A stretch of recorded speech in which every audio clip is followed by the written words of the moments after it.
শওকত মোল্লা 2021 সাল থেকে যা অত্যাচার করেছিল তার এখন ধরা পড়েছে। আর আরাবুল ইসলাম কি বলেছেন এই কথাগুলো শুনুন। এই ভিডিওতে দেখতে পাবেন কি কি কথা বলেছেন।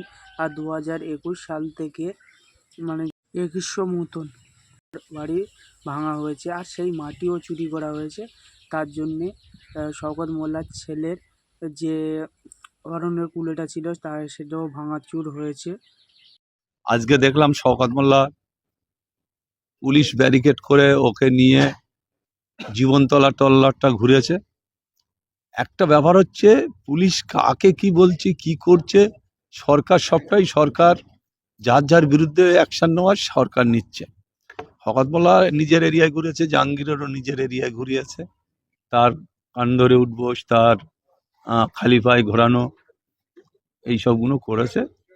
আমি আজকে জীবনতলায় গিয়েছিলাম, আমার একটা অঞ্চলে কালিকাতলায় একটা অঞ্চলের পার্টি অফিস উদ্বোধনে। আমি যখন ফিরছি তখন দেখি তোড়জোড় হচ্ছে, শওকত মোল্লাকে বার করবে। আমি ওখান থেকে জীবনতলায় এসে দেখি প্রচুর মানুষ, সবাই চিকে ধরেছে, প্রায় 15-16টা মিডিয়াও ছিল, তারাও আমাকে জিজ্ঞেস করেছে যে আপনি কি বলবেন। আমি বলি এইসব ব্যাপারে আমার কিছু বলার নেই। শওকত মোল্লা যা করেছে, ওর কোমরে বেঁধে দড়ি দিয়ে ঘোরালেও সেসব মাফ হবে না। ক্যানিংয়ে যে অত্যাচার করেছে 2021 সালে একটার পর একটা নয় 2200-2300 ঘর ভেঙে দিয়েছে। সেই সব ঘরে জিসিবি দিয়ে মাটি খুঁড়ে বিক্রি করে দিয়েছে। আজকে সকালে শওকত মোল্লার ছেলের ক্যাফে জেসিবি লাগিয়ে তার ক্যাফের সমস্ত মালপত্র ভেঙে দিয়েছে। সেই পুলিশই এসে শওকত মোল্লা নিয়ে জীবনতলা বাজারে ঘোরাচ্ছে। এটা একটা, আমি তো বলবো পুলিশ শওকত মোল্লাকে ভিআইপি ক্যাটাগরিতে আজকের ঘুরিয়েছে। পুলিশ কার দিকে কি করছে, কার হয়ে ভালো কাজ করছে, কার খারাপ কাজ করছে, এটা রাজ্য সরকারের ব্যাপার। রাজ্য সরকার হয়তো বুঝেছে যে শওকত মোল্লা ভালো লোক, না কোমরে দড়ি বেঁধে এমনি ঘোরানো ভালো, সেটা করেছে।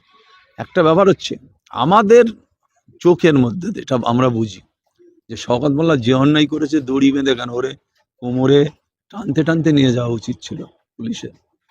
একটার পর একটা অত্যাচার করেছে, একটার পর একটা মানুষের উপরে স্টিম রোলার চালিয়েছে, একটার পর একটা মানুষকে আজকের এলাকা ছাড়া করেছে। আজকে তার প্রচুর মানুষ তাকে সব খাবার মিষ্টি টিষ্টিলে দাঁড়িয়েছিল, জোরে একটু গালে দাও।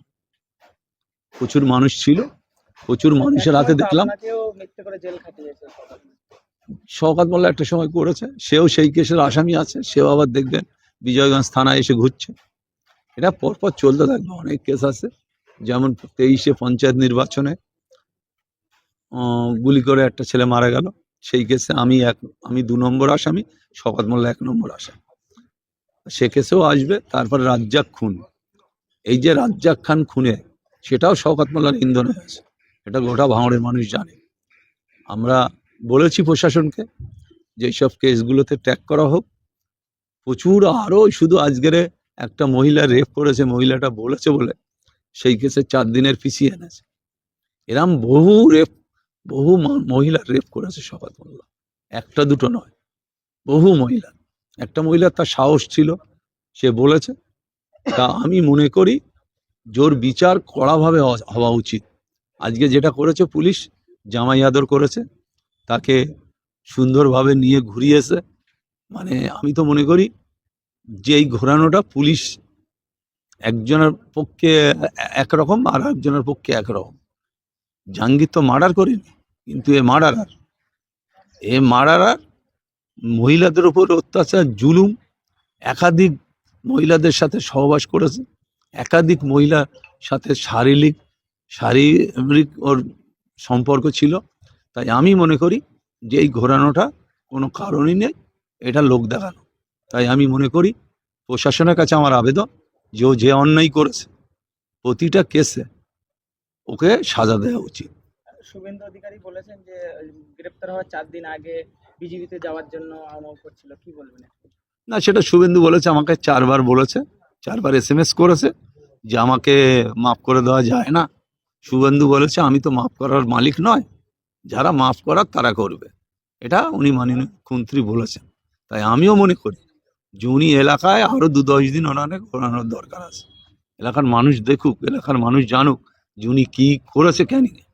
তাই ভাঙড়েও উনি পিছিয়ে নেবে। ভাঙড়, ক্যানিং, কাশীপুর থানা, পোলেরহাট থানা, আমাদের বিজয়গঞ্জ থানা, দুটো মার্ডার। একটা হচ্ছে বিজয়গঞ্জ, দুটোই বিজয়গঞ্জ থানায় এসছে এখন। ধরো যে সময় 2023-এ তখন কাশীপুর থানা ছিল, এখন বিজয়গঞ্জ থানা, দুটো মার্ডারে। তাই আমি মনে করি প্রশাসন যথারীতি অ্যাকশন নেবে। আমি প্রশাসনের কাছে অনুরোধ করবো জামাই আদর করে অ্যাকশন নিয়ে লাভ। অ্যাকশনের মতন অ্যাকশন, ঘোরানোর মতন ঘোরানো, এটা দরকার। শওকত মোল্লার মেয়ে বলছে আমার আব্বাকে ফাঁসানো হয়েছে।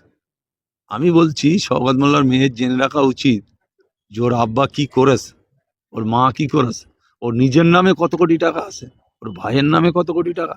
শওকত মোল্লার বউকে যদি অ্যারেস্ট করে তার টোটাল চিত্রটা তুলে ধরা যায়, কোটি কোটি টাকা ওর বোন নামে আছে।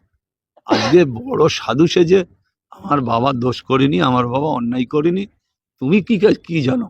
তুমি তো একটা মেয়ে, তোমার বাবা কোথায় কি করছে, কাললে সল্লেকে থাকে, আর কাললে সোনারপুরি থাকে, তুমি কি জানো? তোমার বাবা অন্যায় করেনি, কতগুলো রেপ করেছে, তোমার জানা উচিত। তুমি একটা তার মেয়ে হিসাবে তুমি বলছো অন্যায় করিনি। আমি 100 বার বলবো অন্যায় করেছে। শুধু অন্যায় নয়, লুট, তারাজ, খাস জমি বিক্রি করা, ওয়েটল্যান্ড বিক্রি করা, একটার পর একটা অন্যায় করেছে।